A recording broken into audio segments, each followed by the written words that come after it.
Hi, welcome to this edition of Clear Thinking Digest. My name is Go.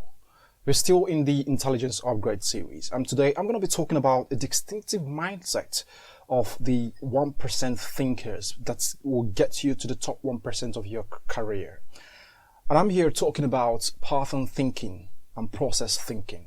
These are two distinctive mindsets that if you adopt them in your thinking process, in the way you analyze and interpret the world, you're going to get yourself to interpret the world properly, accurately, fast enough, and get decisions made on a better level that will get you the results that you need.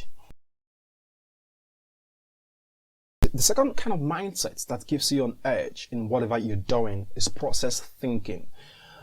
Everything in life obeys the law of time and space. Everything in life happens within time and space. Every event in the world happens within time and space. And so for every goal to be achieved, time and space will happen. For every plan to be executed, time and space will happen. For everything that you want to do, time and space will happen. Now, process is actually what happens between time and space. So you've got time and then you've got space characterizing every event.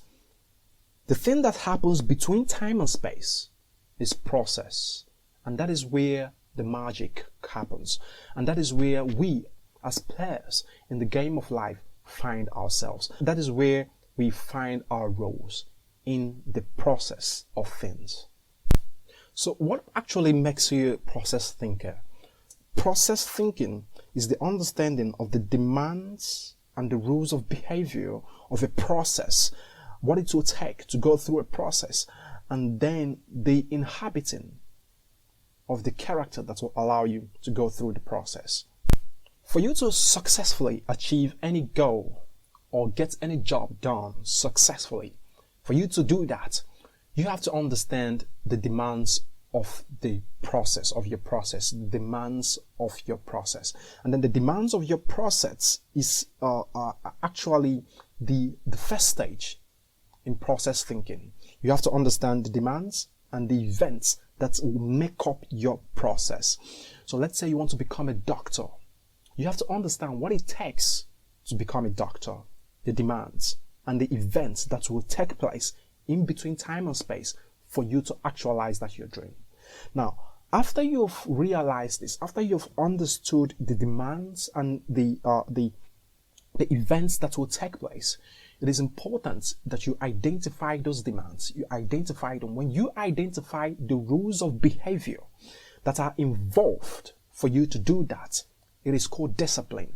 The rules of behavior that are involved for you to realize your goal or to get a job done or a task done is called a discipline.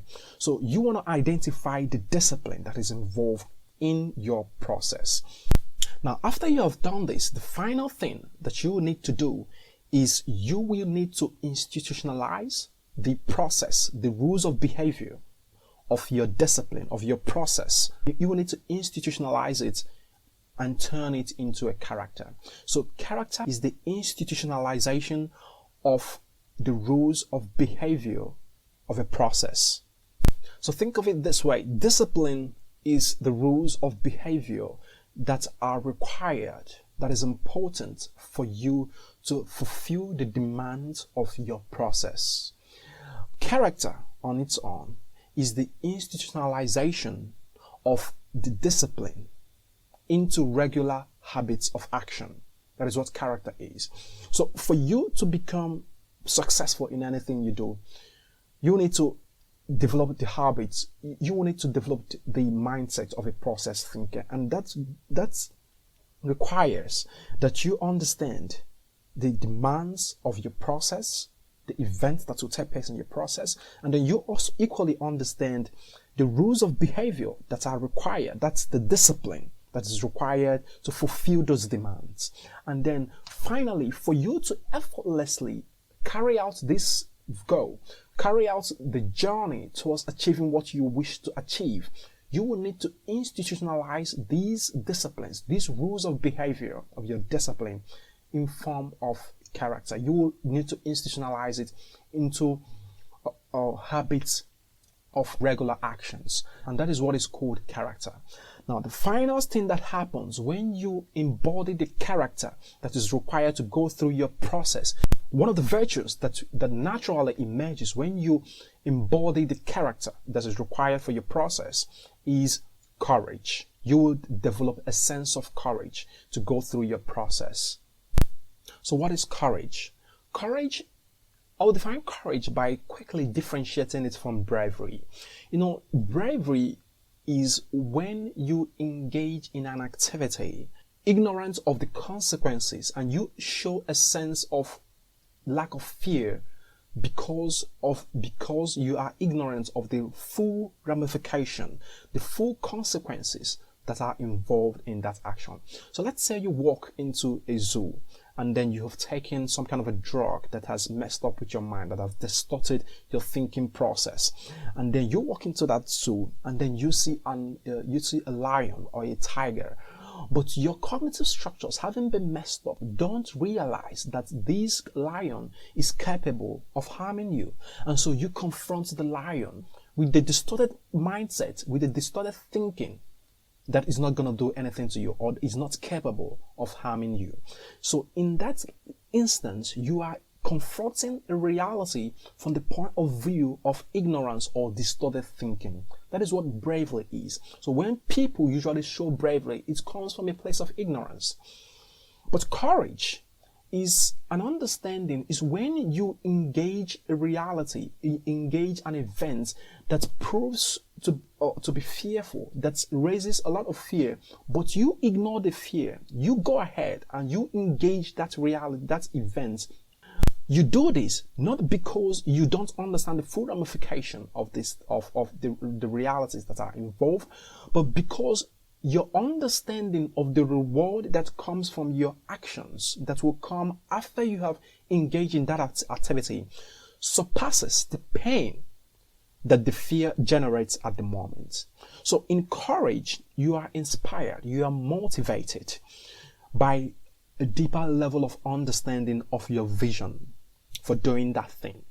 But with bravery, you are led by ignorance.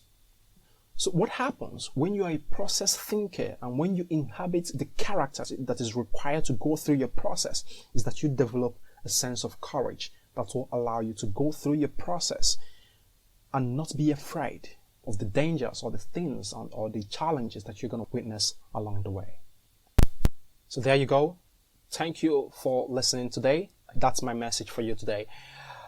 The ideas I have explored in this video are contained in my upcoming book, A Journey to 1%, where I explore principles, strategies, and approaches that will help you to upgrade your intelligence and then get to the top 1% of your career.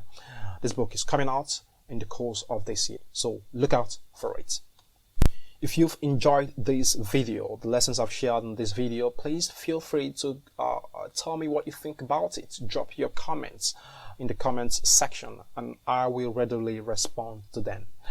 If you're seeing this on YouTube, please endeavor to subscribe. Hit the subscribe button so that you can be the first to know when these videos appear, when these messages appear. And if you're seeing this on Facebook, then please like my page and hit the notification buttons so that you can get these videos whenever they drop every week, like I do drop them. Thank you so much for joining me in this edition of Clear Thinking Digest, and I will see you again in the next video.